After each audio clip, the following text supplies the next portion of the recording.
Hey, I'm Krista, and I'm going to show you how you can build an AI automation using Zapier. So to get started, you will need a Zapier account so that you can follow along, and we will get started. So just so you're aware, I do have a paid Zapier account, and I'm going to show you how you can build the AI agent in your account as well. So on the left-hand side over here, as you see on my screen, we are on the home page of Zapier. There are other tools that you can use, but what we'll focus on is the agent. So you can press that button there, and it will take us over to different AI agents that I have built for my company TimeFlow, which is a marketing agency.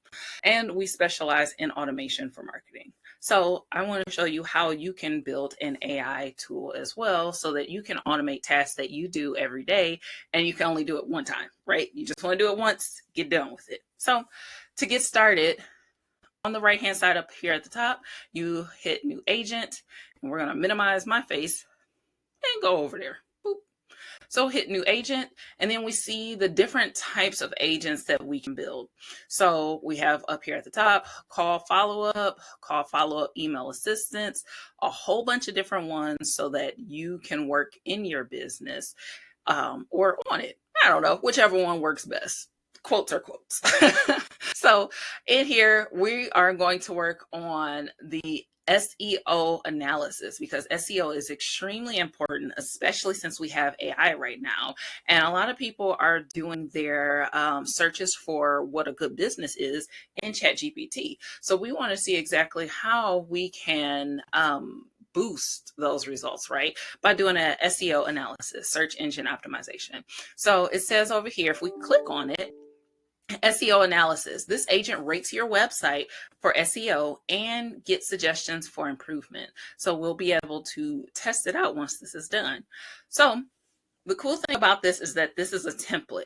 It gives you a basis to use the AI agent, which is, again, something that you put in place so that the repetitive tasks that you're doing, you only have to do it once you initiate or start this agent.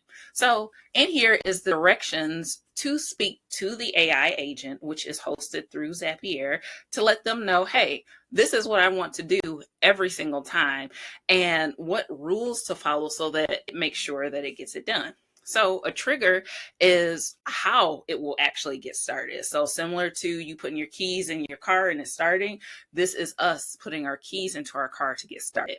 And then we'll just read it here to see if it matches what we want it to do. So it says, when asked for SEO ratings, rate the website given this step-by-step evaluation rules. After rating, propose improvements to the copy in an easy copy-paste way. So allowing you to just copy the information that it presents and then place it wherever you need to. So the rules that we're going to give this AI agent is keyword research here. Identify the primary and secondary keywords relevant to the content.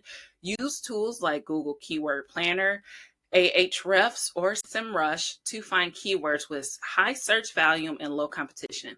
Content analysis, so it wants to review the content as well, right? So ensure the primary keyword appears in the title, the meta description, and headers. So this is the behind the scenes text that you usually see on a website.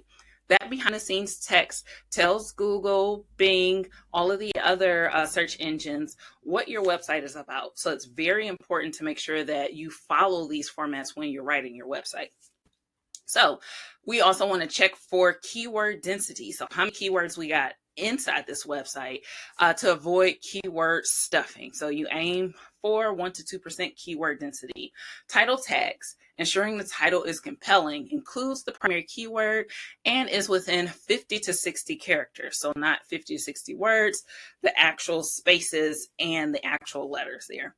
Meta description, write a meta description that includes the primary keyword and within 150 to 160 keywords. Make it engaging to improve click-through rates. So what is meta description?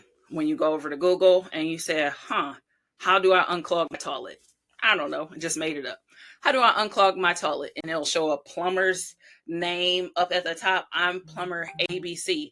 And then the text directly under I'm plumber ABC, that is the description of the business. It's also the meta description too. So it's what is written in the website to show other search engines what this website is about. Okay. Header tags, very similar as well. So it's the title, ABC Plumber.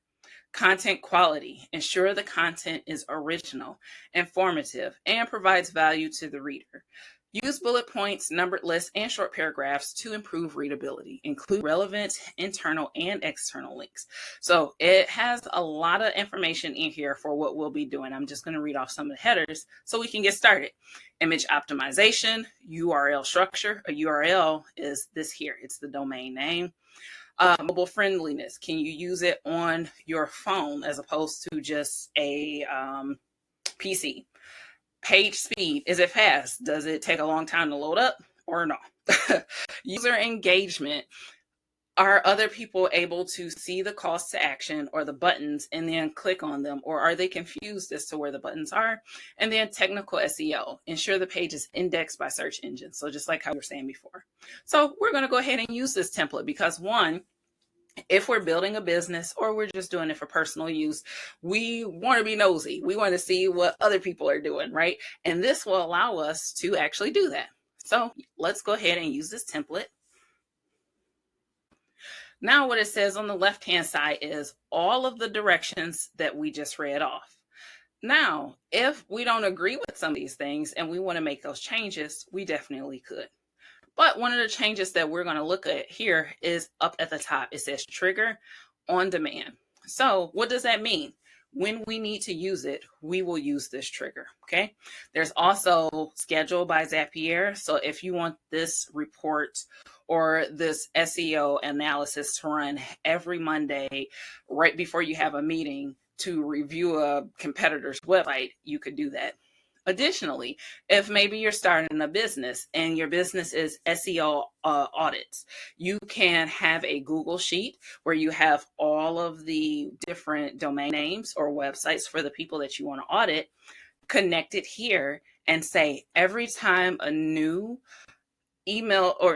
every time a new domain name is placed into this Google sheet, then we are doing the SEO analysis. So there's lots of different things in here. Google Forms, if you have a form for a link in the bio. So if you're on Instagram and someone is saying, hey, get a free SEO audit, click the link in bio. The link in bio is a Google form. From that Google form, it will trigger the SEO analysis to give somebody a free analysis. So what we're going to do is just go back to on demand. And we want to test to make sure that this is actually working. So right on here on the right-hand side, it says test this agent. Test your agent, and you can also chat with it to make sure that it's running properly. So we're going to test it. So it is trying to read through all of the directions first. And the first direction that we gave it was to provide a URL. So this is what it's saying. It says, please provide the URL of the website you'd like me to evaluate for SEO, or paste the content you want reviewed. So what I'm going to do is I'm going to go to Google. And since we were talking about plumbers, I'm going to put in plumbers in Texas. I don't know why Texas, but the first person who came up is Ernie's Plumbing. So we're going to just grab that here and go to his website. Again, we're not trying to judge this person's website. We don't know them in real life. It's just a Google search, right? So from here, what we're going to do is grab this link up at the top, just copy it, and come back over to our SEO analysis. And we're going to paste that in here. Again, this is the link that I just Googled, and we're going to press enter and see what happens. So this lets us know that it's working and it's thinking. So it's saying, hey, I'm going to review the website content to start the SEO evaluation. This will help me analyze all the key elements and suggest improvement. So it's going to suggest improvements for Ernie's Plumbing that's over in Texas. And we know that it's working well because it already pulled up Arlington, Dallas, and Fort Worth, Texas. Again, because we just put in plumbing in Texas. So it's doing a Google search. If we want to check into there, just press the little caret to drop it down. And here's the search query. So these are different search terms that people would put into Google to get to Ernie's Plumbing. So we have organic results, how to find the best plumbers, a whole bunch of different things, right?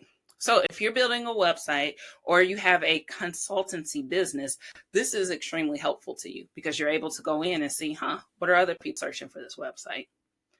It looks like our report is done. So let's look here at the very top what it says. SEO content evaluation, keyword research. Primary keywords are plumber, Arlington, Texas, plumbing services, Arlington, and it keeps going, right? So that's really good for us to know because we can take these keywords and test to see if Ernie's Plumbing pops up. So we're going to take this, copy, go back over to Google, paste it in here, and press enter. And look at that, Ernie's Plumbing, he pops up right here. So that means that one of the keywords are working for him. So let's go back over to our SEO and see what else it's telling us to do. Content analysis, the primary keywords here, plumber, plumbing area, appear in the title, header, and throughout the content. So that means that anytime someone types in plumber or plumbing services, his page is more likely to come up. And that's the fantastic part of SEO or search engine optimization. It says that the keyword density, how many keywords is there, is an appropriate amount. So they didn't just say every word on the page is plumbers in Texas. But it could be improved by adding more location-based phrases in the body text. Then the title tag. Again, the title tag is when you go over to Google and we're going to hit, AI mode. That's new. Look at that. So put in Texas. And these here are the title tags. These little blue things that you see. And as we were talking before, this is the meta description. Meta description, the title tags here is coming up. Okay. So when we go back over here, it tells us that what we need to do our title tag, Ernie's Plumbing, plumber in Arlington, and Fort Worth area. It says it's good and it includes the primary keywords and location. It's only 49 characters. Meta description, again, we just went over what a meta description is, and it says that this is the current one for Ernie's, as well as going through his headers and saying what the content quality is, image optimization, URL structure, mobile friendliness, page speed, user engagement, and then technical SEO. So from out of everything, it says that this SEO for this website is at 8.5. And it goes through and tells us exactly what those improvements are for our business. So it says that the meta description, we need to replace the current one for Ernie's business. Need a reliable plumber in Arlington, Dallas, or Fort Worth, Texas. Ernie's Plumbing offers expert residential and commercial plumbing services. Add more location-based keywords in the main content, add external links for authority, and then improve image alt text. So the alt text, just in case you're not aware, is to help screen readers. So if there's images that's on your website, you should definitely have alt text because there's other people who are differently able that need to use these screen readers. So once you put in text for your images, it tells the screen reader exactly what the image is. It describes it. And it also helps out with SEO. So you would describe an image and say, here is, for this here, you'd say, here's Ernie's Plumbing van. It has a kid on here. It also labels Ernie Plumbing and it's pink, blue, and white. And then you say this is located in Texas, right? So something very basic, but very descriptive as well. So just going back here, it says that because again, we were testing this. We want to make sure that it was working the way that it should. So let's provide a little bit of feedback. It worked like it did. If we want to retest it, we could by putting in another website. So, but we're not. Hopefully this tutorial was helpful for you, being able to go through creating a Zapier AI agent. And then now you can save it too. So you're completely done. If you're also setting it up for, let's say it's another automation. So if you have it as a link in bio, you can come back and check the activity to see how many times it ran and if it ran successfully or not. So again, This here, super fantastic tool, especially if you have a marketing agency and or whatever you're doing with websites. It's really, really great, and you can build it and own it and not have to pay for SEO audits, because this is how you can do it for free. All right, hopefully this was informational. If it was, go ahead and subscribe or hit the like button, hopefully both. And I will see you guys next Tuesday.